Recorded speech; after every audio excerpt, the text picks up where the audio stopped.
E daí, tudo bem com vocês? Hoje, continuamos nossa trajetória sobre a pesquisa da prática pedagógica, tratando agora da função de docentes e discentes nas práticas de gestão. Lembrando que docente é o professor, o profissional da educação, e discente é o educando, o aluno com o qual o professor trabalha. Então, sempre quando falarmos de uma relação docente-discente, estaremos nos referindo à relação professor-aluno. O que seria da escola se não existissem professores e alunos? São esses atores que fazem com que ela tenha razão de existir. São eles que tornam a escola um espaço vivo. Não queremos desmerecer de maneira nenhuma as outras funções da equipe, mas cabe lembrar que antigamente, e como eu já falei em algumas outras aulas, ainda em alguns locais remotos, a escola funcionava apenas com professores e alunos.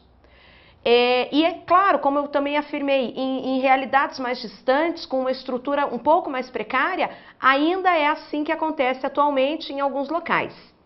Se são tão importantes, é necessário que professores e alunos tenham voz na escola, que participem ativamente de todas as decisões e não sejam vítimas de líderes autoritários. Segundo Veiga, a qualidade do trabalho do pessoal docente tem relação direta com os resultados pedagógicos da escola. Portanto, é importante investir para que esse profissional tenha boas condições de trabalho. Cabe ao professor e também a toda a organização da escola possibilitar a real efetivação de um trabalho docente coletivo. Nesse contexto, há várias formas de trabalhar junto. Umas mais formais, através de reuniões, de conselhos, cursos, outras mais informais, como as trocas de informações sobre alunos ou informações sobre o próprio trabalho, conversas na sala dos professores, entre outras oportunidades. A reflexão conjunta, com base nas vivências pessoais, pode constituir ajuda preciosa aos professores, porque possibilita que se apoiem uns aos outros. Com a mediação do pedagogo e havendo um clima de colaboração, pode-se chegar à prática de os professores observarem as aulas uns dos outros e fazerem reflexão conjunta para se ajudarem reciprocamente. Isso também é exercício de gestão democrática, uma vez que todos estarão somando esforços para a melhoria da qualidade do ensino. É essencial que os professores participem das metas e ações, analisem em conjunto a problemática pedagógica e vivenciem os processos para resolvê-la. Outra possibilidade de estratégia de uma gestão democrática comprometida com o ensino de qualidade é a construção no interior da escola de uma comunidade democrática de aprendizagem. A escola é o local de trabalho do professor, no qual diariamente esses profissionais reaprendem sua profissão. Portanto, a escola é espaço de formação continuada desse profissional. A expressão comunidade de aprendizagem está associada à ideia de participação ativa de professores, pedagogos e alunos, através de reuniões, de debates, de aulas, de atividades extra-classe, nas decisões relacionadas com a vida da escola, com os conteúdos, com os processos de ensino, com as atividades escolares de variada natureza e com a avaliação. O professor não é mero executor de tarefas. A ele cabe a definição dos rumos do seu ofício, junto com os outros segmentos da escola.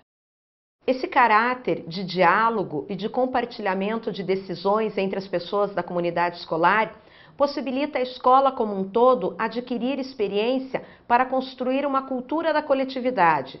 Ou seja, a escola torna-se uma organização aprendiz, um espaço de aprendizagem contínua, onde tanto alunos como professores, profissionais, pedagogos, todos aprendem enquanto realizam sua prática, em que a organização aprende com seus membros e vice-versa.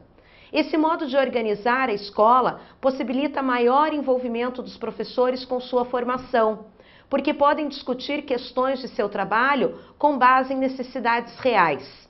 Nesse contexto, a cultura do individualismo cede à da colaboração. As relações hierárquicas são substituídas pelo trabalho em equipe. O trabalho do pedagogo torna-se uma atividade negociada com base em situações concretas de sala de aula.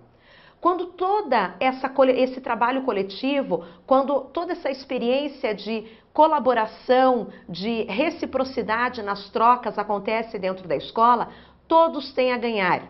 Professores, alunos, profissionais, pedagogos, direção. Professores porque tornam-se protagonistas do seu trabalho. Tornam-se parceiros da gestão, aonde também a direção, a equipe pedagógica administrativa acaba ganhando. O professor tem com quem compartilhar as suas angústias. Cria uma rede de relações onde ele pode discutir as suas dificuldades, verificar se aquilo é comum a outros colegas seus, em outras salas, em outras disciplinas. Ganha o aluno que vê superada a fragmentação entre as disciplinas.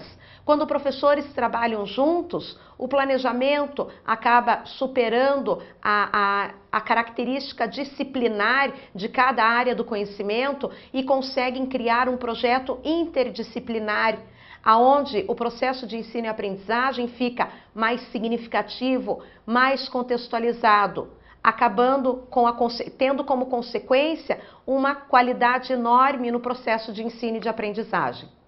Nesse sentido, é fundamental que estes valores sejam construídos na equipe: comprometimento, justiça, responsabilidade, cooperação, ética e solidariedade. Transformar a escola em uma comunidade de aprendizagem pode ser um ponto de partida para que as escolas e seus profissionais, principalmente os professores, se mobilizem para a superação de comportamentos muito comuns no ambiente escolar: o isolamento, o individualismo, a resistência a mudanças, o conformismo, a indiferença, o imobilismo. Todas essas características que eu acabei de citar, infelizmente, acabam fazendo parte da rotina, do dia a dia de muitos professores que ainda não conseguiram construir em suas instituições, não por culpa individual, mas na maioria das vezes por conta da organização da escola, profissionais que não conseguiram constituir ainda essa prática, essa cultura de uma comunidade de aprendizagem. Por quê? Esse tipo de prática, essa troca entre os professores é de grande valia para a profissão, para o desenvolvimento do ofício, para o processo de ensino e aprendizagem de maneira geral. Quando eu fiz o meu curso de mestrado em educação, ao final do curso, cada aluno, cada mestrando precisa elaborar uma pesquisa, desenvolver o que a gente chama de dissertação, um estudo de dissertação. E eu fiz a minha dissertação sobre os professores em início de carreira, porque eu queria queria discutir principalmente a questão da formação inicial e da formação continuada. E esse professor em início de carreira, a ideia inicial era que quando ele chega na escola, ele tem uma série de dúvidas, uma série de lacunas que ficaram lá da sua formação inicial, ele passa por um processo chamado confronto com a realidade, porque durante a formação ele imaginava a realidade escolar de uma maneira e quando ele se vê inserido naquele espaço, ali diariamente sendo responsável por uma turma, às vezes essa realidade se mostra de uma outra forma. E então todas essas questões foram trazidas nessa minha pesquisa, nesse meu estudo. E daí eu buscava perguntar para os professores quais eram as estratégias para esses professores iniciantes, quais as estratégias que mais os ajudaram na superação das dificuldades muito próprias, características lá do início da carreira. E o que apareceu foi justamente isso que eu estou falando para vocês. A principal característica era a troca de experiências com outros profissionais da mesma escola. Essa cultura de formação de um ambiente de aprendizagem.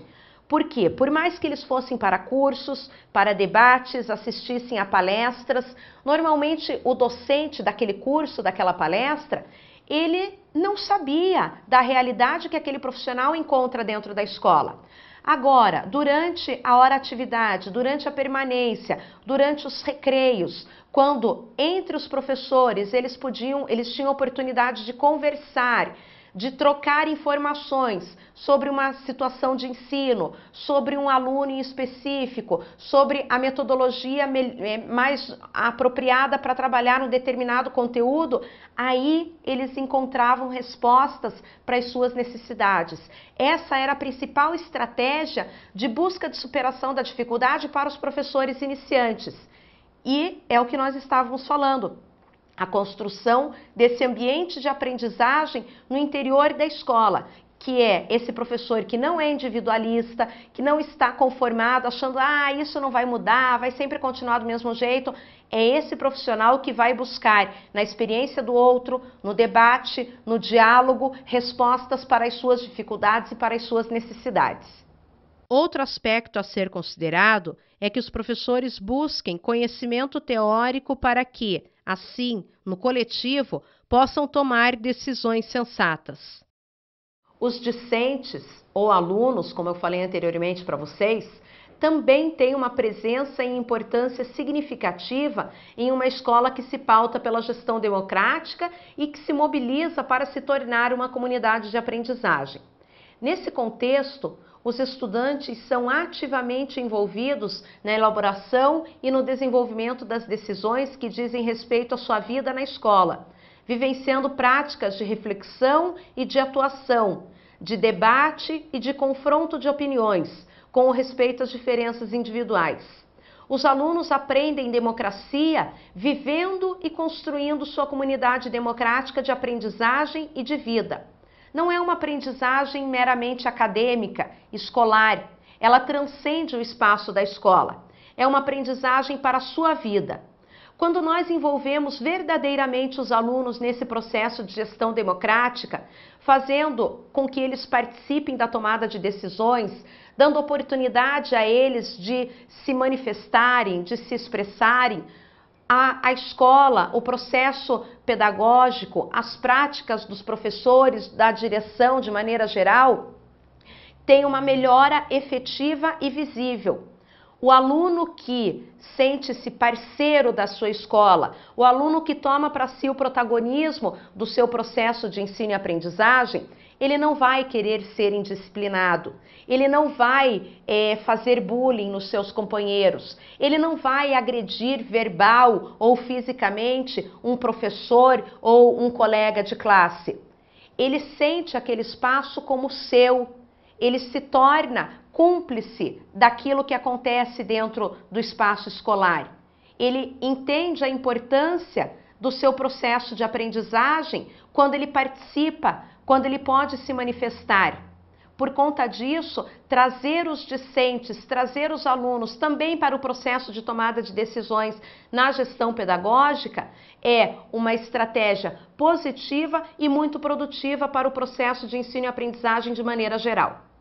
Na gestão participativa, o aluno é o ator principal. Ele quem vai indicar quais as necessidades reais da escola e, assim, dar significado às práticas propostas. As práticas de gestão democrática incluem formas de participação dos alunos na vida da escola. Há boas razões pedagógicas para essa participação, mas há também razões sociais e culturais. Em função das novas configurações da realidade social, econômica, política e cultural, a escola tem passado a enfrentar problemas decorrentes de situações externas, como desemprego, prostituição infantil, violência entre gangues, tráfico de drogas, uso de armas, liberação sexual, desintegração familiar e mais uma série de problemas atuais que incidem sobre o trabalho escolar, repercutindo no aumento de problemas disciplinares, como comportamentos sociais inadequados, agressão verbal, desrespeito e ameaça a professores.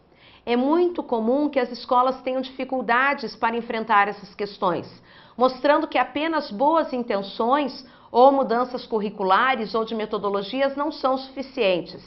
a partir de uma gestão democrática, é preciso criar novas formas de organização do trabalho escolar, incluindo o envolvimento dos alunos na organização da escola, para que eles possam exercer a democracia mediante a participação, a tomada de iniciativas, o confronto e a discussão pública de pontos de vista, o posicionamento sobre questões relacionadas à vida escolar, de modo que também se responsabilizem pelo que ocorre na escola.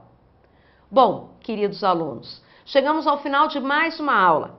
Espero que as questões discutidas tenham contribuído para a sua formação. Um enorme abraço!